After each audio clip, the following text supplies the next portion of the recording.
ठाकुर जी अग्निपान कर गए। तो जैसे ही अग्निपान करने लगे तो यशोदा मैया ने देखी। यशोदा मैया देख के बोली, हे रे जी का हेरो है? मधुमंगल सीताम बोले, मैया हमारो लाला आग पी रो है। ए जी हमारो लाला ना है। बोले काय को? बोले बाय तो गुनगुनो दूध दे दूं बाऊ फूंक मार मार के पीवे। समझ में आई बात? गुनगुनो दूध मतलब नेक हल्को सो गर्म दूध भी मैया कह रही मैं पात्र में दे दूं तो लाला बाकू फूंक मार के पीवे जी आग पी जाएगो जी हमारो लाला ना है। मेरो लाला तो तातो दूध भी फूंक मार के पीवे जी अग्नि कैसे पी जाएगो? ये निर्गुणी है। इनके सामने ठाकुर जी परब्रह्मत्व प्रकट कर देते हैं पर इनको फिर भी विश्वास नहीं होता कि ये परमात्मा है। ऐसे निर्गुण जब तक नहीं बनेंगे, ऐसे सरल निर्गुण का मतलब समझ जाओ भोंदू। कौन? भोंदू। निर्गुण को मतलब समझ जाओ बोरो। निर्गुण को मतलब समझ जाओ अति सीधो। जैसी हमारी श्यामा जी, सहज स्वभाव पर नवल किशोरी जू को मृदुता दयालुता कृपालुता की राशि है। या की राशि हमारी श्यामा जू है, पर वाह राशि की एक बिंदु पड़ जाए तो हम निर्गुणी माने अपने आप को।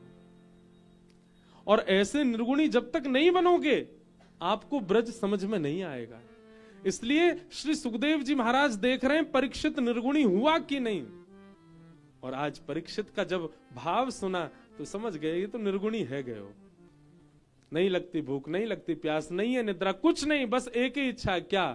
कृष्ण मति, कृष्ण गति, कृष्ण ही हमारी मति। बस कृष्ण चाहिए, कैसे भी कृष्ण दो। ऐसी कृष्ण के प्रति भावना हो जाए कि निद्रा भी कृष्ण है, प्यास भी कृष्ण है, भूख भी कृष्ण है, तब कृष्ण लीला में प्रवेश होगा।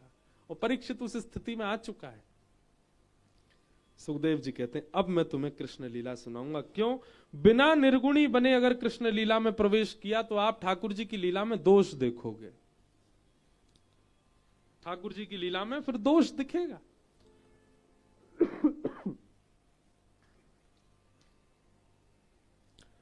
अब कथा आती है कि भगवान ने आकाशवाणी करते हुए सब देवताओं को आज्ञा कर दी कि हम वसुदेव ग्रहे साक्षात भगवान पुरुष पर, हम वसुदेव जी के घर लाला बन के आ रहे हैं। सब देवता बोले भैया चलो सबरे ब्रजमंडल रूप धारण कर लो। कोई बछड़ा बन गो, कोई गैया बन गो, कोई पत्र बन गो, कोई वृक्ष बन गो, कोई गोपी बन गो, कोई ग्वाल बन गो। सबरे ब्रजवासी यहाँ पे हैं ही है। उनमें कछु देवताओं रूप धारण कर करके आ गए। बरसाना पर्वत के रूप में साक्षात श्री ब्रह्मा जी विराजमान हुए। नंदगांव पर्वत के रूप में साक्षात महादेव विराजमान हुए। और श्री गोवर्धन पर्वत के रूप में साक्षात श्रीमन नारायण विराजमान हुए। तीनों देव भी आकर के विराजमान हो गए। क्यों? ठाकुर जी आवे वारे हैं। कंस अपनी बहन को विदा करने जा रहा था, तभी देवताओं ने आकाशवाणी करके कह दिया कि तुम्हारी बहन देवकी का 8वां गर्भ तुम्हारा काल होगा। अपना काल जान करके कंस ने बहन देवकी को बंदी बना लिया। पहले तो मारना चाहा, परंतु वसुदेव जी की प्रार्थना करने पर मुक्त करके केवल बंदी बनाया। 6 बालकों का वध कंस ने कर दिया। 7वें बालक के रूप में श्री बलराम जी महाराज कुछ महीने देवकी मैया के गर्भ में रहे और फिर श्री रोहिणी मैया के गर्भ में स्थानांतरित हुए। 7वां बालक गर्भ में ही नष्ट हुआ, ऐसी खबर कंस को प्राप्त हुई। कंस ने सैनिक बढ़ा दिए, सिपाही बढ़ा दिए। मेरा शत्रु जन्म लेने वाला है, ध्यान रखना।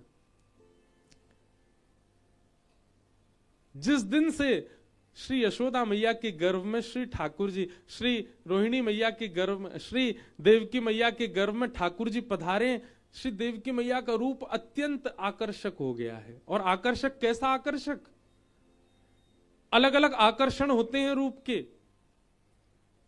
कोई संसारी भाव उत्पन्न करने वाला आकर्षण होता है और कोई भजन भाव उत्पन्न करने वाला आकर्षण होता है, और किसी किसी का आकर्षण हमारे दुर्भाव को नष्ट करने वाला होता है। ठाकुर जी जिसके चित्त में आते हैं, 3 आकर्षण उसके रूप में आ जाते हैं। कौन कौन से? पहला आकर्षण, या तो उसका मुख देखते ही भजन बढ़ने लग जाएगा, उसका मुख देखते ही सहज ही भजन होने लग जाएगा। दूसरा आकर्षण कैसा होता है?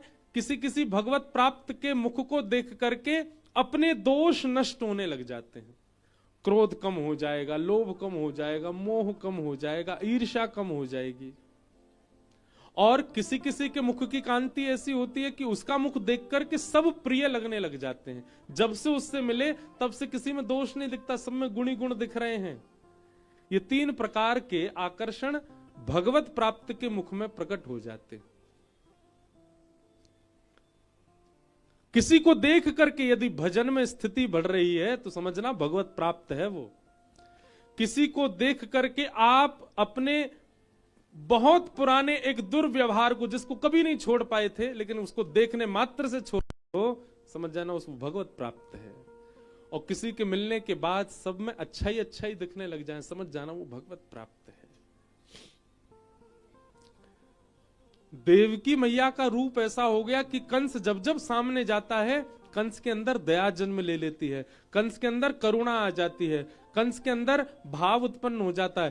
कंस पहले ही अपने सैनिकों को कह के जाता है, ये मायावी बालक आया मेरी बहन के गर्भ में, मैं जैसे ही नीचे उसको देखने जाता हूं मेरे अंदर ऐसी दया आ जाती है कि मैं कारागृह खोल के उसको मुक्त कर दूं। मेरे अंदर ऐसे भाव उत्पन्न होते हैं मैं जाकर के देवकी के चरण छू लूं। और मैं लेकिन ये जानता हूं ये उस मायावी बालक की वजह से हो रहा है मेरे साथ ऐसा। मैं जैसे ही नीचे जाऊं मेरे अंदर दया उत्पन्न हुआ करे, तुम खींच के मुझे ले आया करो।